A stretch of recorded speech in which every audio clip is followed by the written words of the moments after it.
move them to a clay pot to keep them in good health. Plant simply doesn't know the difference. The only real difference is in how quickly they dry out and consequently how much oxygen is in the soil. They grow well in clay pots, but they don't have to be in clay to grow well. I think that covers most of the cultural things I wanted to cover. Anything before we start talking about some of the better plants for house plants? Yes. I guess this might not be exactly house plants, but sometimes they come in like a jiffy pot kind of contraption. It's biodegradable. Get rid of those. Leave them in. If you're growing anything in a biodegradable pot, including those little pressed peat moss pots that some people sell bedding plants in, when you replant, peel that pot off. The lie that they want you to believe is that, oh, that pot will disintegrate and go away. I've seen plants, and I'll speak more of the vegetable garden with those little, pressed peat moss pots. You pull them up at the end of the year, and the roots are still knotted up. Some of them have grown through, but I can tell you, anytime you're dealing with that kind of pot, peel that pot off when you repot it, and the plant will do much, much better. Anything else on culture? Yes, ma'am. Would you answer the question? You were talking this morning about cinnamon and what were you telling the audience? Different diseases. Some diseases are bacterial, some diseases are fungal in nature, some diseases are viral in nature. The particular plant that they were talking about, which was a plumeria, and if they get too cold or if they rot, those things can tend to get a bacterial rot in them. And people go out and spray with fungicides all the time thinking you're going to solve a bacterial problem. It's not going to work. But the best natural bactericide out there is cinnamon. And if you have anything that is getting any kind of bacterial rot, just dust it heavily with cinnamon and that will get rid of it. They were talking about plumerias. It probably got too cold, had some rot starting in the top of them, and I was telling them cut them back to good green tissue and then dust them heavily with cinnamon. That's what the cinnamon is all about. It's like I said, we're not making it tastier so you can eat it. We're simply using a natural product. Cinnamon is an interesting thing. Someday we'll talk a lot about cinnamon, but that's what that was about. Yes, ma'am. We have a Hoya, and does it require a lot of light? Yes. So it requires bright light. To Hoyas are very bright light plants. Inside, all the light you can give it, even a west window. Outside, direct sun in the morning, shade in the afternoon would be the perfect place to grow a Hoya. Any other cultural questions about plants? Yes? Well, this is not house plants. I rescued a couple rose bushes. That's the key word for having gone to a box store and bought something that you shouldn't have bought to begin with. But you rescued. One of those biodegradable pots, and my husband just planted them with the pot. Would it be worth it to dig them back up? How long have they been planted? Oh, we took them 4 weeks. And And my landscape people mowed over them. Yeah. So they're a little stressed anyway. That would tend to stress a plant. That would tend to stress anybody getting mowed over as well. Now, I'd pull them up and peel that pot off. It'll do much better. Much better. On some of my house plants, I guess it's a fungus on the top, kind of a growth. Is that something that you're getting rid of, or just leave as is? Just ignore it. If you've got organic material in the soil, you can have a little fungus. Fungi are the things that break down carbonaceous things in the ground. That's why where you've had tree roots, you have mushrooms sprout up. The mushroom is a fungus that is breaking down that woody fiber. So many of the potting mixes these days have a fair amount of wood chips and things like that in them. And it's perfectly normal for you had to have a little bit of fungus on the surface, which is just breaking down some of the material that's in the potting medium. Okay, I just left it alone. Yes. I have a composter. Can I use compost with houseplants? Oh yeah. If it's finished compost, you can pretty much plant in pure compost. If not, mix it half and half with soil, and you'll have a better potting soil than you can buy. Good stuff. Okay, let's talk about a few different plants, and I'm not going to do these in any particular order, maybe just in order of the commonness in which you see them. But the Dracaena family is a pretty big genus of plants.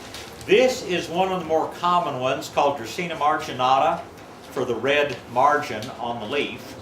is where the name comes from. It's not Dracaena margarita, as some of my customers want to call it. But marginata is a good houseplant if you have very bright light. Do not even think about trying to grow this plant in a lower light area. It is one of the brightest light plants of all house plants. Easy to grow, does interesting things if grown properly, but it does take a lot of light. You'll sometimes see these grown with trunks that twist different directions and things like that. That's referred to as character, and it costs extra. I'll never forget having gone into, because it takes more labor to grow it, gone into a field of Dracaena marginatas one time in a shady spot. They were being properly grown, but there were plants that were tipped over on their sides. Well, dummy me thought it'd be nice to stand them back up. They didn't want them stood up. They wanted to tip them over and let the stem turn and start growing upwards. Then they could set them back up and the stem would turn again. They're just fooling these plants into thinking, you know, they're growing in different angles. And you can, you can make these things turn any direction you want to. Lay that plant over on its side for 6 weeks. Just set it up to water it and then lay it back over, and it will turn and grow, you know, and it will continue to grow up. Geotrophism it's called. But you'll see these plants sometimes grown with trunks growing at really odd and unusual angles. And like I said, they call that character. But it's one of the plants that you can do that way. But Dracaena marginata is a great bright light plant. Now there are several other Dracaenas, and Patrick just brought one back. But I like to kind of categorize them as narrow leaf Dracaenas and broader leaf Dracaenas. Your broader leaf Dracaenas, this happens to be a variety called Fragrans Mesangiana. Your broader leaf Dracaenas will get by with a fraction of the light that the marginata will. Your green leaf and this striped leaf are among your better lower to moderate light plants. The solid green leaf, if it's this kind of softer leaf, is Dracaena fragrans.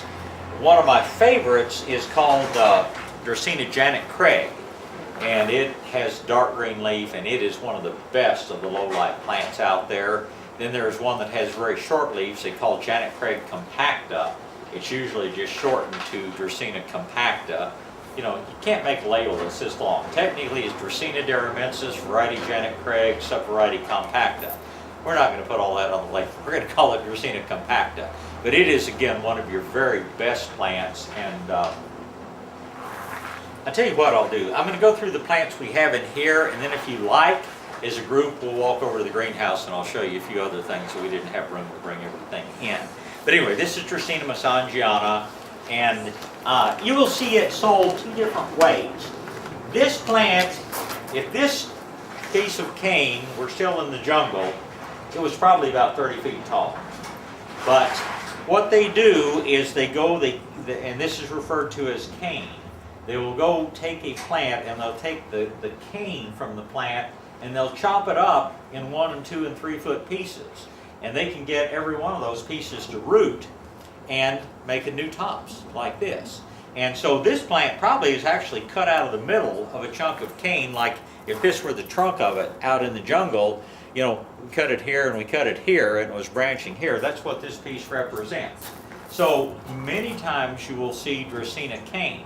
Now, you could also, if you wanted to, you could take the top of the plant, or you could break one of these little growths, one of these little tops coming out off, and you could root that and put that in a pot. And that would be referred to as a tip. And so when you're buying Dracaena Janet Craig or Mesangiana or either of these, sometimes you'll see them sold as Dracaena cane or Dracaena tips. They're the same plant. It's just this is the old chunk of tissue that this is probably 25 years old. If you cut that off and rooted that, that'd be 6 months old. So expect to see these things sometimes as tips, sometimes as cane, but they are exactly the same plant. Sansevieria, we already mentioned, one of the better plants, just because it's so tough and hardy. And this plant will grow in anything from very bright light to very low light. It's just one of the hardiest and toughest of all plants. This is a plant Isn't there another variety of that? about that's 50 different varieties. The skinny, Yeah. or that doesn't have the yellow Right, there's, this is Dracaena laurentine with the yellow edges. Dracaena zeylanica